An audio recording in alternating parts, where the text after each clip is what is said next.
मेरी अभी बात इस विषय पर हुई नहीं। जेएनयू की पूर्व छात्र नेता शहला रशीद पर उनके पिता अब्दुल रशीद शोरा ने सनसनीखेज आरोप लगाए हैं। शहला के पिता ने दावा किया है कि उनकी बेटी एंटी नेशनल गतिविधियों में शामिल है। उन्होंने अपने लिए तुरंत सिक्योरिटी कवर की मांग करते हुए जम्मू कश्मीर डीजीपी को एक लेटर भी लिखा है। इस पत्र में उन्होंने अपनी बेटियों शहला रशीद, अस्मा और पत्नी जुबैदा शोरा से खुद की जान को खतरा बताया है।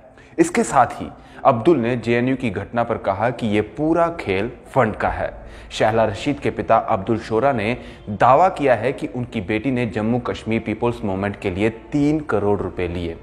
नहीं, उन्होंने मुझे बुलाया, उन्होंने मुझे 3 करोड़ का कुछ पैकेज बता दिया, हमने 3 करोड़ रुपए रखे हैं इसके लिए, शहला के आप चाहो तो आप ले सकते हैं। या मैंने रिफ्यूज़ किया, मैंने कहा मेरी अभी बात इस विषय पे हुई नहीं है बेटी के साथ।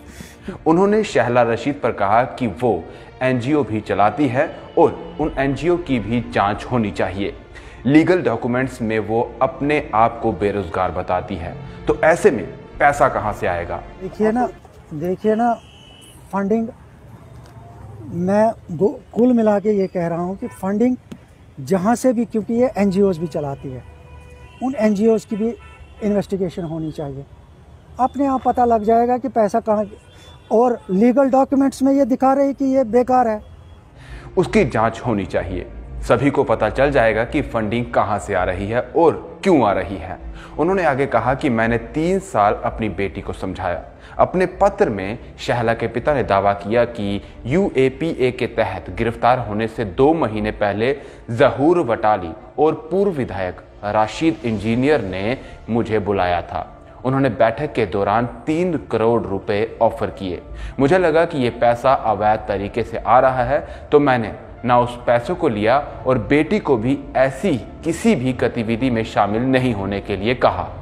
शहला रशीद का मैं बाप हूँ और आपको पता है कि वो 2017 में कूद गई है कश्मीर पॉलिटिक्स में शहला रशीद, और ये अचानक एक सरप्राइज़ एलिमेंट था मेरे लिए। उससे पहले ये नेशनल मेन स्ट्रीम पॉलिटिक्स में थी। सीपीआई बाज़ाब्ता सीपीआई ने इसको प्रोजेक्ट किया था, अपनी पार्टी का मेंबर है, रजिस्टर्ड मेंबर है ये। और धीरे धीरे आगे चलकर मुझे पता चला कि उन्होंने इसकी सीट भी फिक्स कर रखी थी मेरठ के लिए। तो एक दिन इसने मुझे प्रपोज़ल भी वहाँ का बता दिया। एक लड़का मेरठ का जो इसके साथ शादी करने वाला था, मेरे को बुलाया भी गया था कि आप आ जाओ, मेरठ में इसकी शादी होने वाली है। जो मैंने रिफ्यूज़ किया, मैंने कहा नहीं, हमें उधर शादी नहीं करनी है इसकी, तो मैं घर में ही बैठा रहा।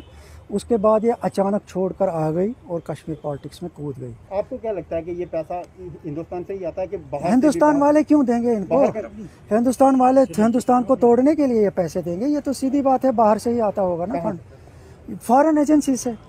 देखिए, इसमें यूएस में तो ये सारे लोग सेटल है।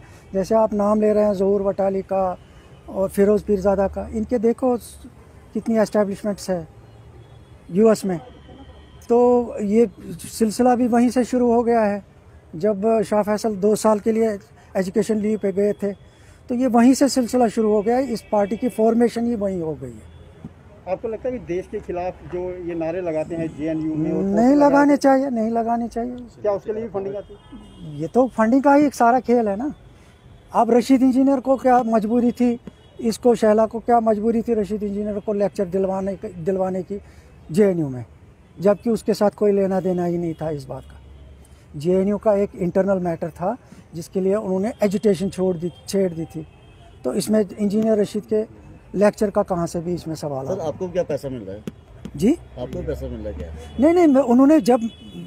उन्होंने मुझे बुलाया, उन्होंने मुझे 3 करोड़ का कुछ पैकेज बता दिया, हमने 3 करोड़ रुपए रखे हैं इसके लिए, शहला के आप चाहो तो आप ले सकते हैं। या मैंने रिफ्यूज़ किया, मैंने कहा मेरी अभी बात इस विषय पे हुई नहीं है बेटी के साथ, क्योंकि उसको 7-8 दिन के बाद आना है, तो मैं उसके साथ पहले बात करूंगा, उसके बाद ही जब यहाँ पे कठुआ का रेप केस हुआ था तब भी शहला का बड़ा नाम आया था और उसमें भी फंडिंग का देखिए ना, फंडिंग मैं कुल मिला के ये कह रहा हूँ कि फंडिंग जहाँ से भी, क्योंकि ये एनजीओज़ भी चलाती है, उन एनजीओज़ की भी इन्वेस्टिगेशन होनी चाहिए। अपने आप पता लग जाएगा कि पैसा कहाँ, और लीगल डॉक्यूमेंट्स में ये दिखा रहे कि ये बेकार है, अनएम्प्लॉयड है। तो एक अनएम्प्लॉयड कहाँ तक खर्चा कर सकता है, तो उसकी तो जांच होनी चाहिए ना। वहीं शहला रशीद ने अपने पिता के आरोपों को खारिज कर दिया है। उन्होंने कहा, आप में से कई लोगों ने मेरे पिता द्वारा मुझ पर मेरी बहन और मां पर लगाए गए आरोपों वाले वीडियो को देखा होगा। छोटा और खास तौर पर बताते हुए कहूं तो वो अपनी पत्नी को पीटने वाले अपमानजनक शख्स हैं। हमने आखिरकार उनके खिलाफ कार्रवाई करने का फैसला लिया है और ये स्टंट उसी का रिएक्शन है। अब देखना होगा कि इस मामले में पुलिस की तरफ से क्या पूरी कार्रवाई की जाती है, क्योंकि शहला रशीद और उनके पिता अब्दुल रशीद ने तो एक दूसरे पर आरोप तो लगा दिए हैं, लेकिन पुलिस की तफ्तीश का इंतजार रहेगा कि किस में कितनी सच्चाई है और साथ ही और क्या क्या मामले इसके बाद सामने आते हैं। फिलहाल इस पूरी अपडेट से हमें दीजिए इजाजत और आप बने रहें द स्टेट सेंटिनल के साथ। नमस्कार।